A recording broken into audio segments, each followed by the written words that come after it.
And when you learn how to read easily, you don't realize all of the explicit instruction that is needed for, especially for students who struggle. Welcome to Hallway Conversations. We're a trio of educators who have plenty of questions about teaching and learning and school culture, and we believe in the value of reflection and collaboration as we seek to keep growing as teachers. This podcast is our place for thinking out loud together about issues in education and why they might matter to Christian educators. Welcome to the conversation.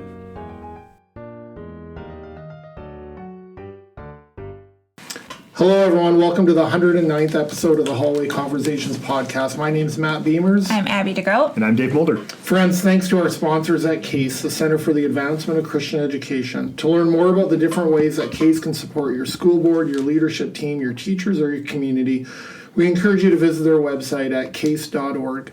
Finally, if you have a suggestion for a podcast topic, we'd love to hear from you. Send your suggestions to hallwayconvospod@gmail.com. That's hallwayconvospod@gmail.com. Today, we're grateful to be joined in the hallway by Dr. Gwen Marra. Gwen is a professor of education at Dordt University. She primarily teaches reading and early childhood education courses. She completed her Doctor of Education degree at the University of South Dakota in Curriculum and Instruction with a literacy focus in 2014. She's also a graduate of Dordt's Masters in Education and undergraduate programs, receiving her BA in Elementary Ed with endorsements in reading and early childhood education. One thing Gwen really enjoys is working with future educators as well as teachers in the field. She's a Wilson Certified Dyslexia practitioner and the director of the Thrive Center for Achievement at Dordt University. Welcome to the pod, Gwen. Hi, Gwen. Thanks, everybody. It's good to be here. That sounds like you're a really big deal when I read that introduction. I mean, she is a big deal. Come on. Yes. She's actually a recent award winner, like, just to point that out. So, and for good reason. No, not without the support of my team. Thank you all. All right. Thank you all. She's made the big check from next door in her office over to my office. So we're really glad that she has come over. Yeah. And we know who is the bigger office. Oh, ain't that the truth? All right. Friends, today we're going to be discussing a topic that seems to have a lot of buzz, but a topic I know very little about, the science of reading. Before we delve into this topic, I was thinking about my own history or relationship with reading.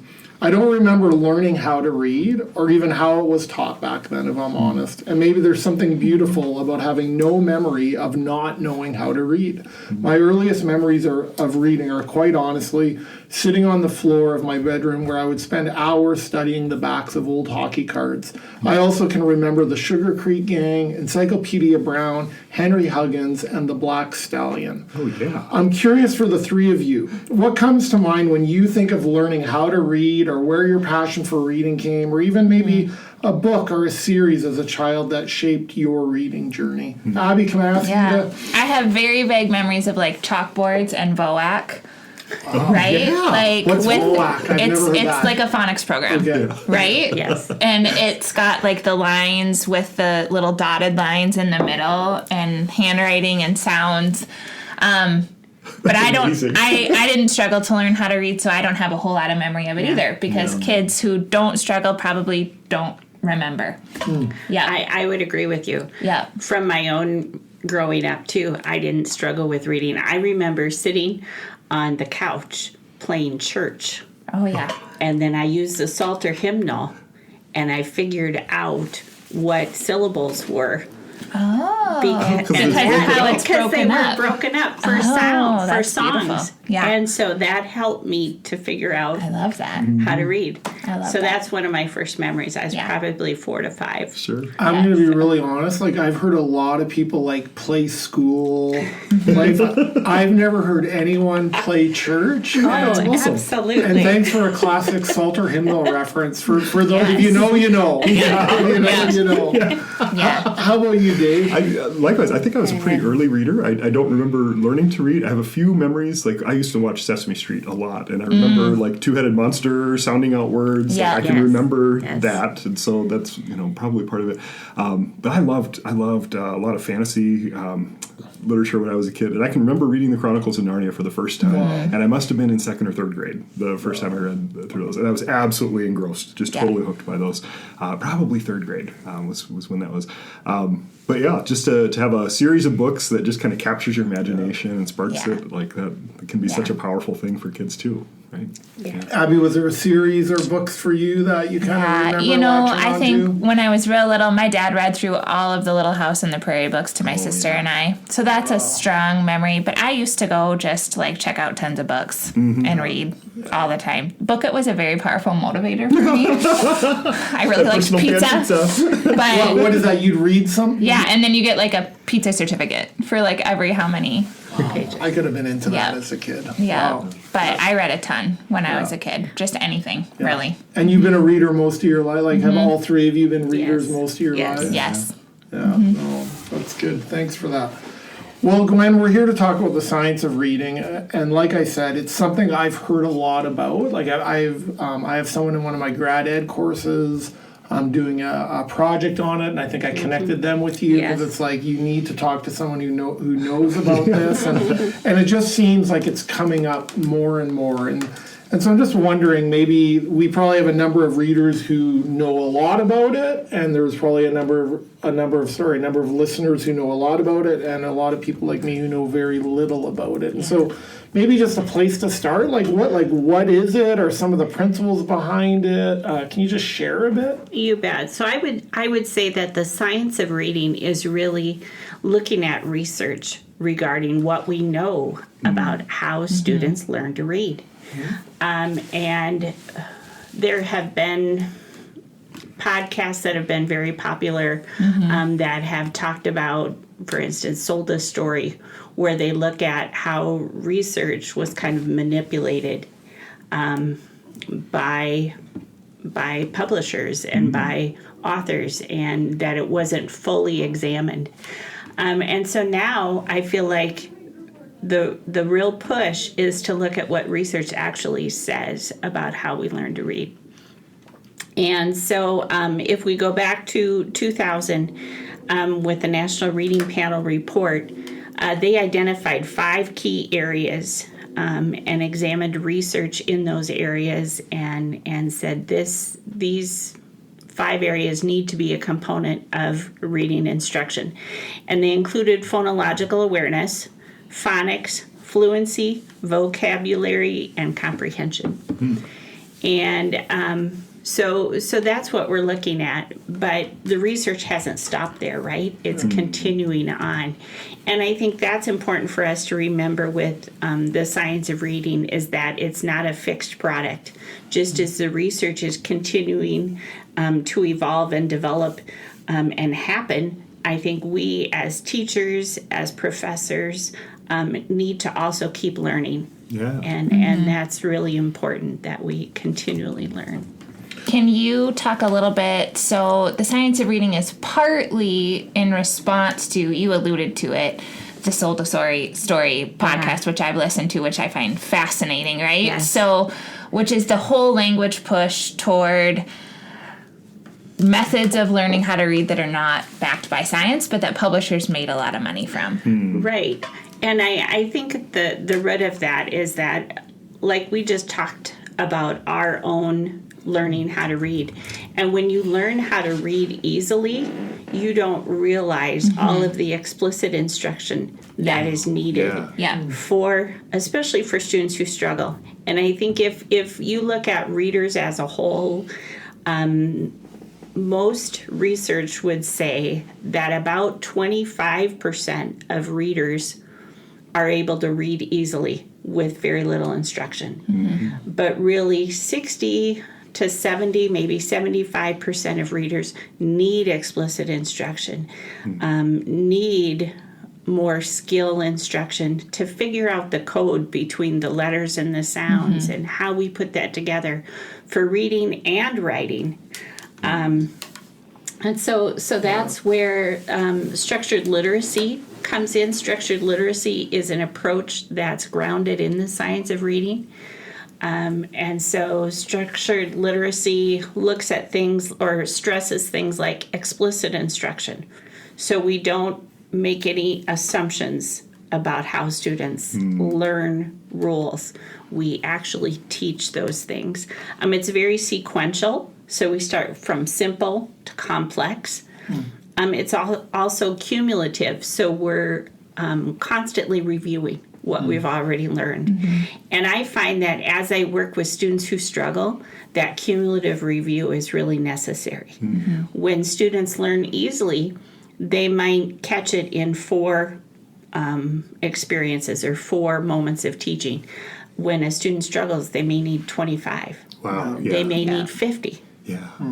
And so that constant cumulative review is important. Another aspect that's really important is multimodal learning. And so it's sometimes called multisensory learning. And when we're talking about that, we're talking about having students see, having students hear, and also having students write. And as long as we can involve as many of those senses as possible, we're making learning more memorable. Would that be like tapping syllables too? Exactly. Yeah, So on your fingers. My kids will do that. you bet. So phonological awareness is hearing sounds in words. So that's really one of the first steps of reading. And so we often finger tap sounds. In different phonics programs, we'll have different strategies to use, but really the tapping and hearing all of the sounds is the start. Then eventually you put those sounds with letters, and that's your phonics instruction. But of course, decoding itself is not reading, right? We actually need to attach the meaning. So it's important that with the phonological awareness and phonics that we're always working on building vocab, building fluency, so that students comprehend, because that's the goal. Comprehension is king. Gwen, I'm going to guess, I'm a recovering high school English teacher, so by the time students came to my classes, many of them knew how to read or somehow knew how to get by well enough. Some didn't, but they came to me kind of having the basics. My feeling is that there's probably people out there who have strong feelings about how to teach literacy. Like, am I right? And I think that is probably very true. Probably people do have, like, maybe I've done it this way, like I've done it this way. There's evidence. My students know how to know how to read. I've done a good job with it. Why do I have to give that up for this? Like, what would you say to teachers who are maybe either resistant to new ideas, or hey, if I wait long enough, I'll just wait for the next. I'll just wait for the next thing. And it seems that way, doesn't it? Because it seems that way. So, and I mean that in a good way. What makes this different? So I would tell you a couple of things. One thing, my guess is teachers who think that way probably never struggled with reading themselves. And one of the best ways to understand what it's like to be a struggling reader is to read a book. And a book that I have in mind is by Linda Mullally Hunt, and it's the book Fish in a Tree. And in that book, you have a student who's in 5th grade who doesn't know how to read. She can't decode. She has dyslexia. And you get inside her head because it's told from her point of view. And I have my students read that in one of my classes here at Dordt.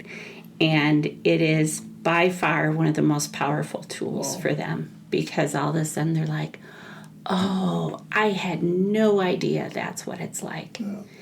And so I would suggest something like that for starters. And then I would encourage you, like, for instance, in my teaching career, I always taught phonics instruction. I taught in kindergarten, 2nd grade, 3rd grade.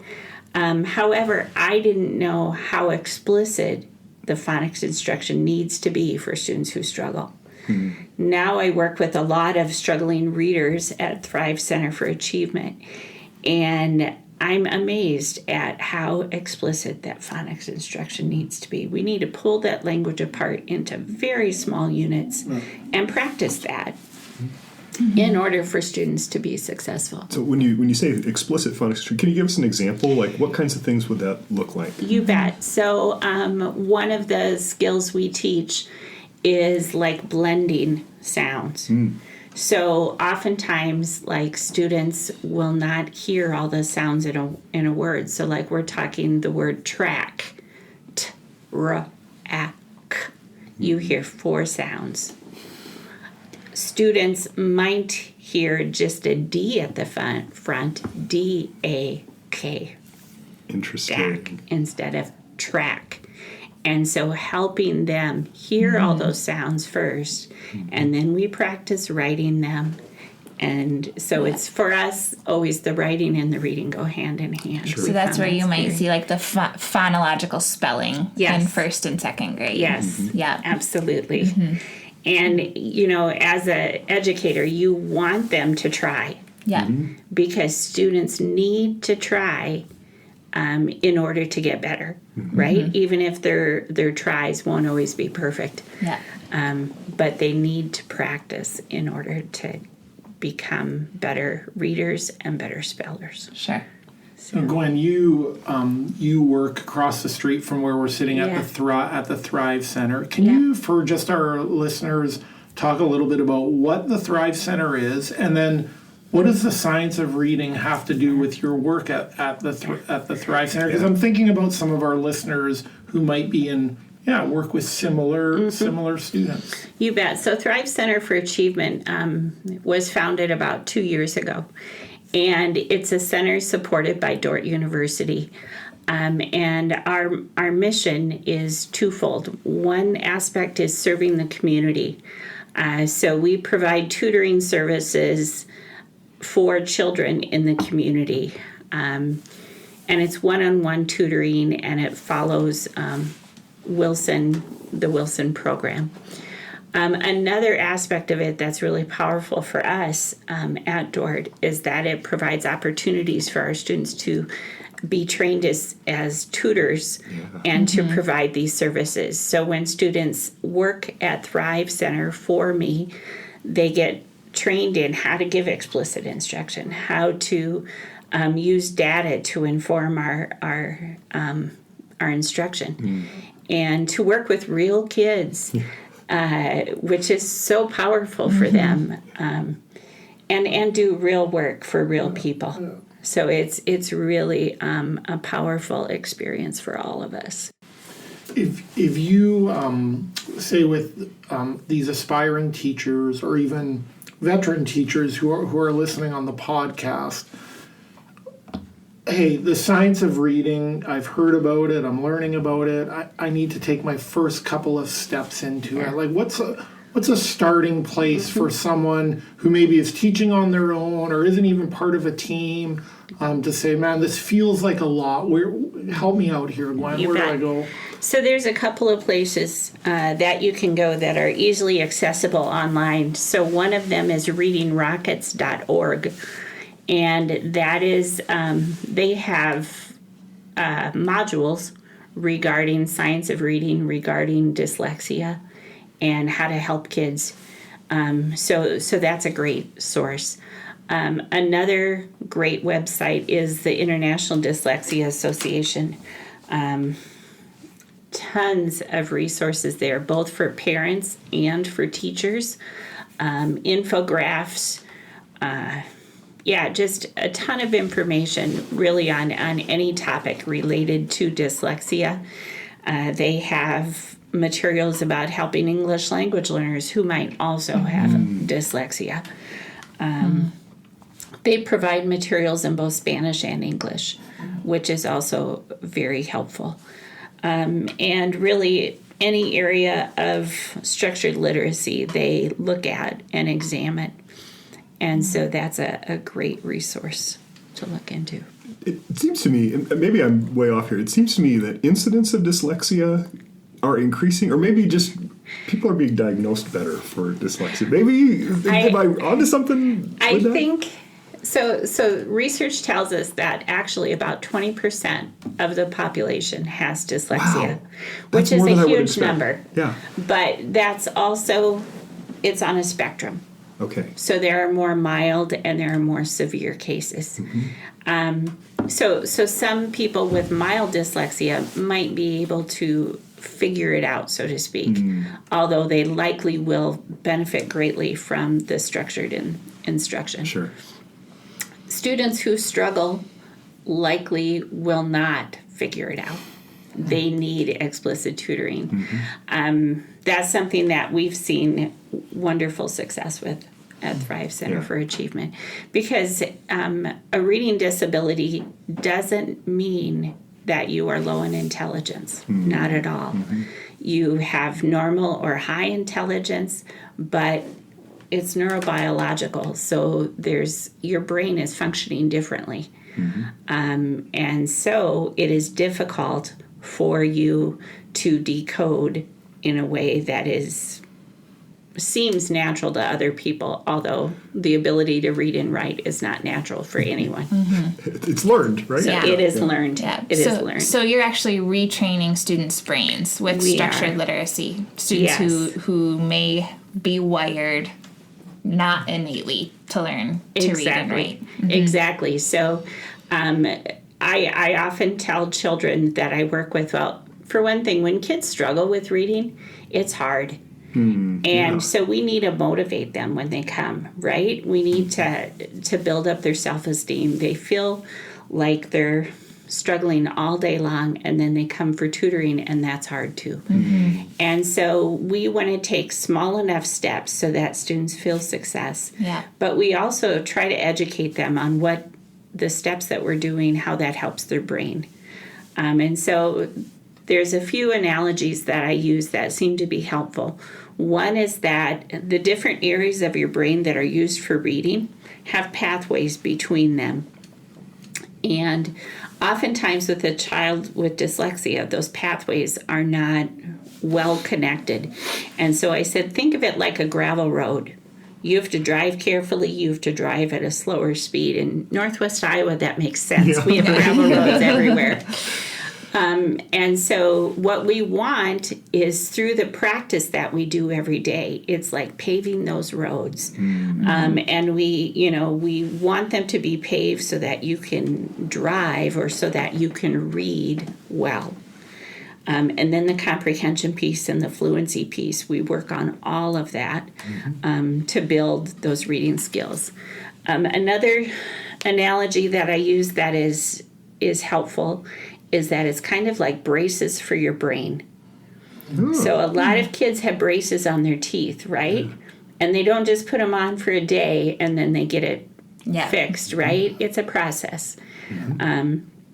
They have to keep working at the instruction. We have to keep working at building those skills. But eventually their teeth are straight. And eventually kids can learn how to read. It just takes time. It takes a constant working at it, building those skills, giving students materials in an appropriate order, so sequential, explicit, and cumulative, so that those skills are built.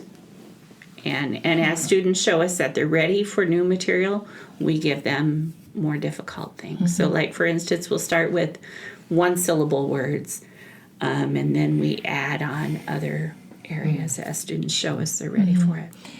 For me, it really sold me on it when I started doing one-on-one tutoring, and I saw a 13-year-old girl who was reading at a second grade level, and as she's reading after about 6 weeks of tutoring, she says to me, I can read that. And it's the first time that it wasn't really hard. And she's 13. And now to see her go from that grade 2.5 grade level all the way to grade 9 in about 2.5 years. That's amazing. Yes, and she's tackling high school.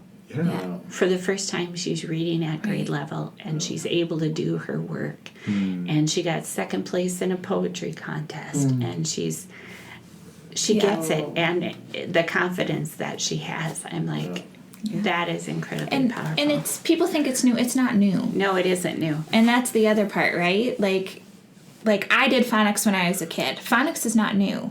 Right. So what's new here? That was sort of my question. It's much more structured in ways that are better, right? So we're taking things we've known and we're making it better by structuring it, making it more efficient and deep. Yeah, and so I think in the past, like, phonics instruction was almost, it's separate from reading. subject. Yeah. And now it's much being more integrated. we're teaching these skills in phonics, and then we're applying them in reading, and we're applying them in writing. Sure. And so that's Yeah, it's more integrated, more efficient, yeah. and also catches those students who struggle, whereas phonics alone, isolated, would not be as helpful Right. to students who really struggle. So it's catching those students. So if someone said, well, I was teaching this 20 years ago when I was doing phonics, there's an element of that would be true? Absolutely. Yeah, Okay. and now we just keep improving that. But it's also, there was also a system that went away from phonics towards whole language that did incredible damage, which is what that podcast is about. Okay. And so in a way, this is also a swing back It's a from corrective. that. It's a corrective Okay. action too. I'm going to ask, an No. ignorant question. To say like the damage whole language done, like I'm not arguing with that. That's Yeah. strong language. So I'm just wondering, can you share a little bit about that? In your opinion. So I would say that whole language, like I said, worked for some kids, but a very absolutely. small Okay. amount of kids. And that a lot of other kids struggled with it. Many eventually figured out the code, even though it wasn't explicitly Despite taught. their schooling, not because of it. Sure. Right. Wow. And then Interesting. a lot of kids were passed along. And that's where a lot of damage was done. Sure. And so that's It's essentially guessing what words mean. right. Looking at the pictures, guessing, and that's what we're against. Please use the letters Yeah. to To actually decode Decode. instead of just Yeah. trying to guess what the word is based on how it looks. The analogy I'm making here, 'cause I'm a musician, right? Yeah. Like, I don't read notes well. I know enough to be dangerous. I'm kind of stumbling along, right? But like, I can play things by ear, and if you sing something to me, I can sing it back to you, no problem, right? And there's kind of a similar thing happening here. It sounds like Right. that maybe it's an Yeah. analogy, right? no. But that's what I'm coming back to then. So, like, just that systematic, like, hey, we're going to be explicit to actually teach you the skills you need to know in order to do this work, Yes. and then to practice it, Because like if you're exposed to what a word looks like but you don't decode it, well, okay, but what happens when you come upon a new word? right. You don't have the decoding skills then, right? You might know that word. But then now we don't have the tools we need to tackle any word. Right. For instance, whole language would often, a lot of kids weren't taught explicitly the code, so they would rely on their memory. You can rely on that memory in first grade. Some kids When can your vocab is this big. Right. Right. Some kids can rely on it in second grade if they're really good at memorizing. But you get into third and fourth grade, and all of a sudden the content areas are much more independent reading and bigger multisyllabic words. Then all of a sudden it's like, oh my goodness, I can't read. And I've got a couple kids right now who are coming in third grade, fourth grade, who all of a sudden realized I can't read. So you said like the critics are out there. So what is a bit of your response to that then, Gwen? Like because anytime something becomes popular, Yeah. people do push back. And so what Yeah. is sort of some of your pushback to the pushback? I would say follow the science, and I just think, how can you argue that a child who struggles obviously needs explicit instruction in order to learn how to read, and by just reading to them or by having them guess, it's not going to work. And I would say listen to stories of people. So like that Yes. podcast is full of stories of people who don't have dyslexia whose kids did not learn to read because they were not explicitly taught how. And so I think just hearing that Yeah. from people, my kid hates phonics because he knows all of the code. Right? And so he gets real annoyed that he has to sit through systemic phonics instruction at school because he already knows it. Yeah. However, I'd much rather have that and strengthening than have a room full of kids who are not being explicitly taught and hoping that they catch it. Right? Which is so sad. Yeah. Yeah. Gwen, I know that you have the tutoring center. I also noticed from my work that there are a lot of bills in Iowa right now that are being introduced.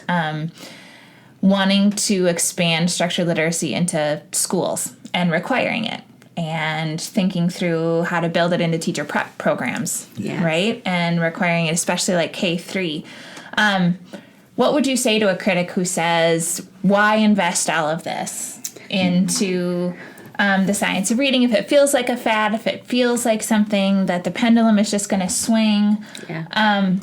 For struggling readers, great. Let them go to a tutoring center and use structured literacy there. But why are we investing into the mainstream education? Why require it in So Iowa law? I would say try to live your day without reading. Yeah. You know, if Yeah. you stop and think about that, you read all day long. And because reading is really a vehicle for all the other learning that you do, it is so important. And if you can't read, I feel like it's almost like economic slavery, right? Because how do you get a driver's license if you can't read? How do you read a rental agreement? How do you apply for a job? How many jobs can you do without being able to read? And there, to be clear, there are adults in our society who are absolutely in are. that position. There are. And to those adults, I would say, hats off to you.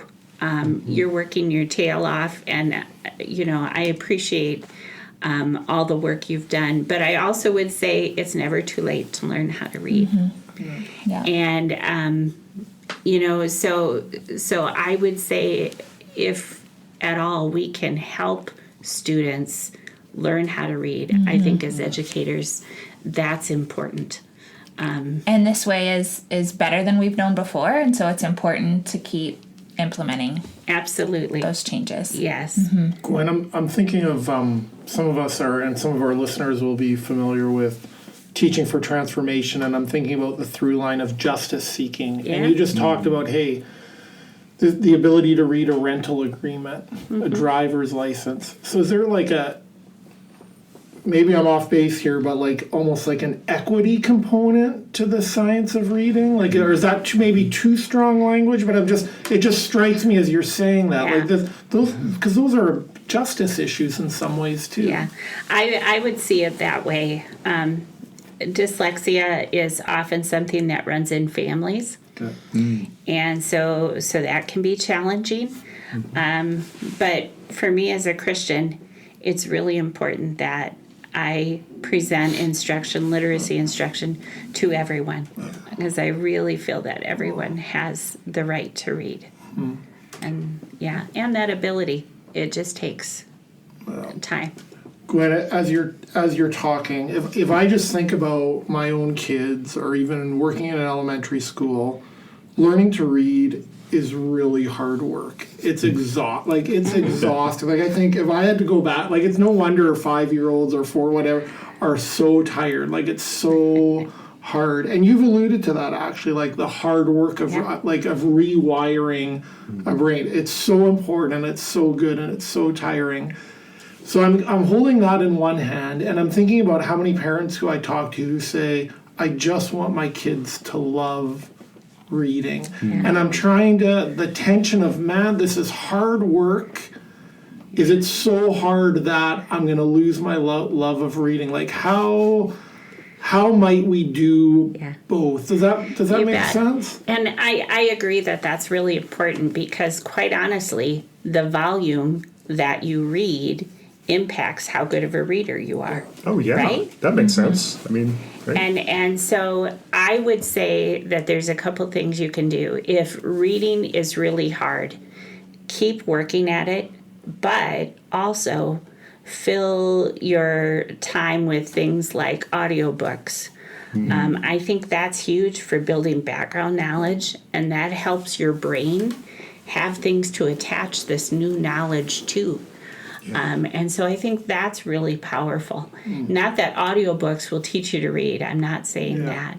But I'm just saying that is a tool that can encourage the love of reading and encourage students to build that background knowledge. It'll help them with building vocabulary. And I just find that to be really powerful. And normalize the use of headphones and audiobooks. That way a child isn't singled out as, oh, he or she has to use the audiobooks. They must not know how to read. And also, even though there's structured literacy in schools, don't give up on things like social studies or science, because that background knowledge is incredibly important for students too. I believe that is so important. And I think that a lot of our reading instruction should use the science and social studies curriculum as the tools for learning to read. So reading content area texts is key. Yeah. Absolutely.